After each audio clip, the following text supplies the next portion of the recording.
Olivia's mouth, like an unripe persimmon, shriveling the insides of her cheeks. No other disease caused quite the same reaction. Elena held on to the little girl's foot, and through that contact entered her dying body. Olivia's spirit felt older than her years, like a mummy, dry and brittle. Elena, drifting like a ghost inside Olivia, played her game of possession. She breathed for the girl an image of health, coaxing and prodding, a gentle, heal yourself, bury it down. Because Olivia already had everything she needed, protective mechanisms that made it possible for any human to spontaneously regress, even the most malignant of tumors.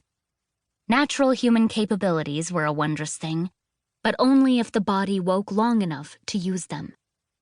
Elena was very good at waking people up. It took some time. Olivia's body was stubborn. Eventually, though, Elena felt the response.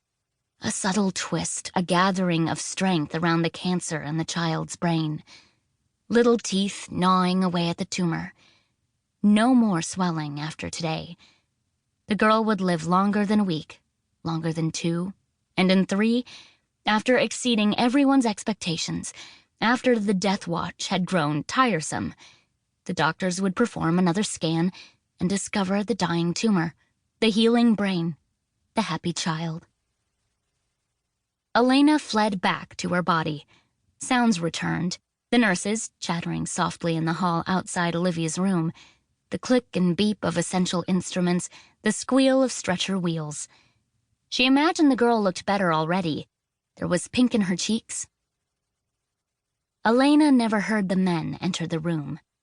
She felt pain between her shoulder blades, had a moment to think that was strange, because she was always careful on the farm and rarely pulled a muscle.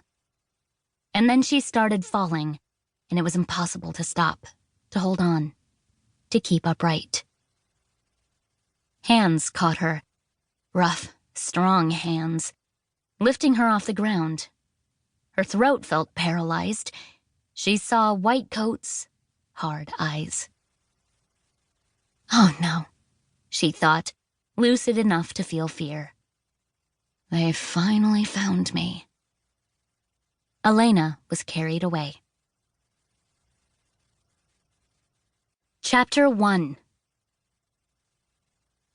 The news media called the crimes a rampage of terror. But that was a cliché, an overused description that had long ago lost its power because there was already too much terror in the world, too much nightmare. Indeed, Artur Loganov felt quite certain the only words left to describe the violence before him would have to belong to the poetry of a madman, a literary undertaking he felt uniquely suited to contemplate when he finally lost his mind. Which, hopefully, would not occur for another several years. Still, Artur felt a moment of fear as he stood between mold slick walls, a naked light bulb swinging overhead. He imagined the first instance of his swift violation, a lingering degradation and pain. He forced himself to imagine the real terror written in the matted spatters of sticky blood cast on the concrete beneath him. He recalled what it felt like to die, alone with a murderer. Those particular memories never changed, no matter the circumstances, no matter the victim. His gift was a curse. "You going to be okay?" Dean asked, standing near the stairs. He held a paper bag. The dim light hollowed out his face, stealing the sheen from his blonde hair. He looked unwell, his mouth twisted in nausea and anger. Dean always had trouble staying detached from a case. Artur wondered what his own face looked like. "How much time do we have?" he asked, ignoring Dean's question. Dean did not need an answer. It was the same question he always asked when they worked a case together. Ritual, tradition. Dean never played by the rules, but in this he was predictable. Predictable like Artur, who did not want to be in this room that begged for his touch. Not so long ago he would have walked away from a scene like this,